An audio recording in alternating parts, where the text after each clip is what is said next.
Jack, I've got some important news. The head of the CIA has finally given us the green light for the virtuous mission. Virtual mission?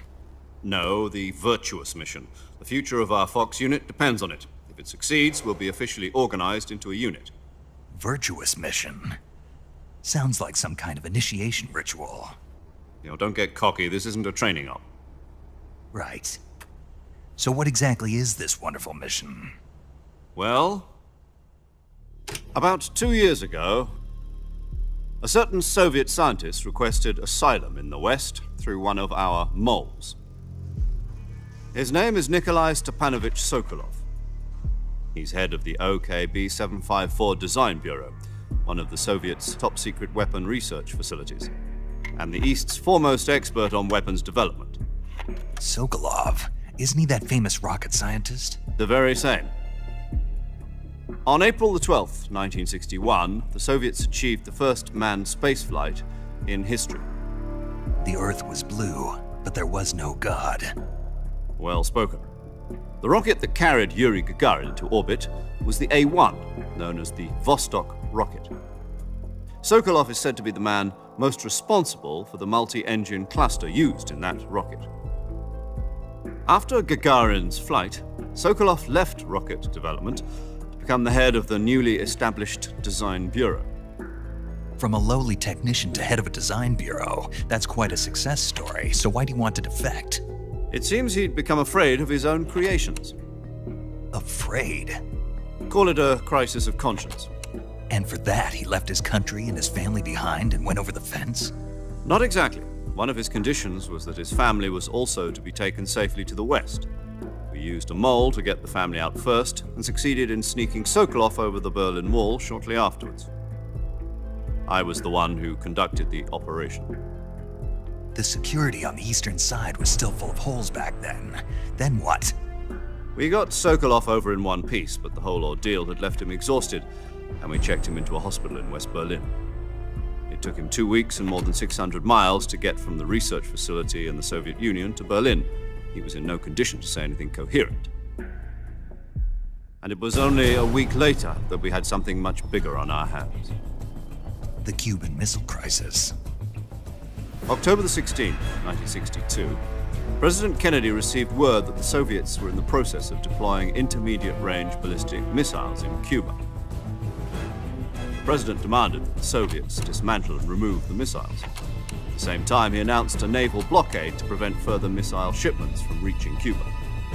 But the Soviets didn't back down, instead placing their armed forces on secondary alert. Soviet transport ships carrying missiles continued on course towards Cuba. US and Soviet forces went on alert for an all-out nuclear war. Frantic negotiations were conducted through the UN's Emergency Security Council and unofficial channels to end the hair-trigger standoff. Finally, on October the 28th, the Soviet Union agreed to remove its missiles from Cuba, and so the world avoided a nuclear holocaust. But in order to get the Soviets to pull their missiles out, we had to make a deal. You mean the one where the US agreed to remove its IRBMs from Turkey? No.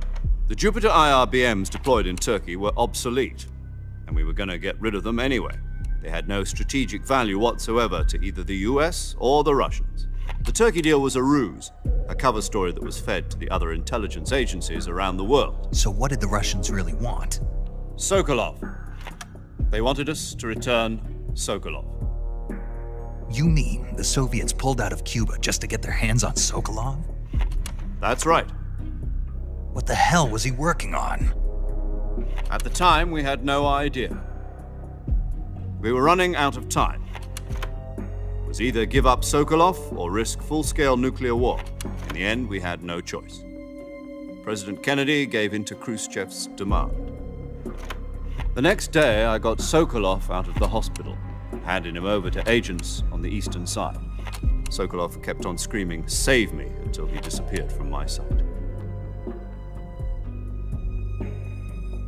Then a month ago, we received some new information from one of our moles. About Sokolov? Yes. He was taken back to the research facility and forced to continue working on the weapon in question under KGB supervision. What's more, it's on the verge of completion. So what kind of weapon is it? Something to do with space rockets? No, missiles. Same technology. I guess you're right. We don't know the details, but it appears to be a new kind of nuclear device. For half a year now, the Soviets have been conducting frequent nuclear tests at Semipalatinsk. Something to do with the weapon, I assume. We're talking about a secret weapon so big that Khrushchev was ready to pull out of Cuba to get it back. Is Sokolov still in the facility?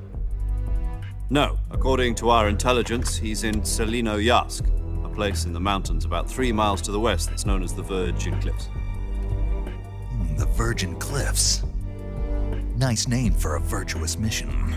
They moved him there just recently. Why? Apparently, they're conducting a field test of the weapon, but it's our best chance to get him back. This mission would never have been possible if he was still in the research facility. This is our last chance. Sokolov must have known that too when he contacted us.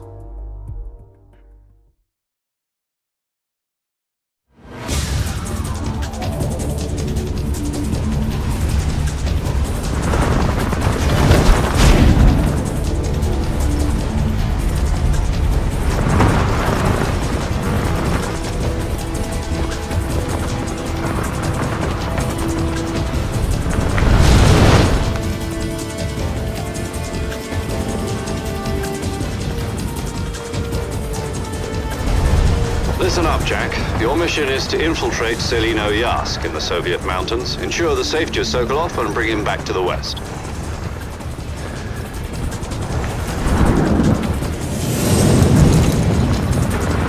If we don't get Sokolov back before that weapon is complete, we'll be facing a major crisis.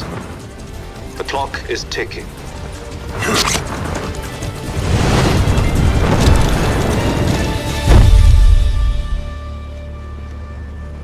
Once we've confirmed the rescue of Sokolov, stand by at the recovery point.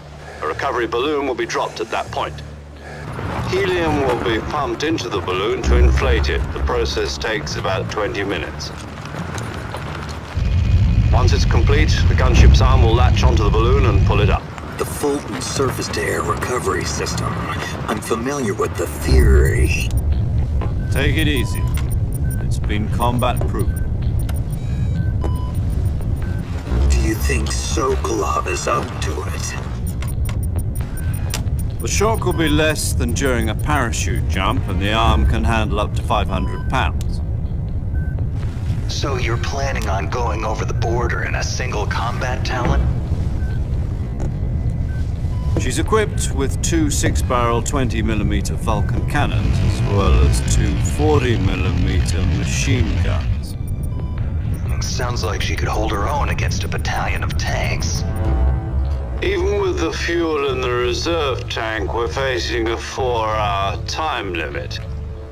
If all goes well, it shouldn't take more than a few hours. Home in time for dinner. But if anything goes wrong, you'll be eating dinner, breakfast, and all the rest of your meals in the jungle.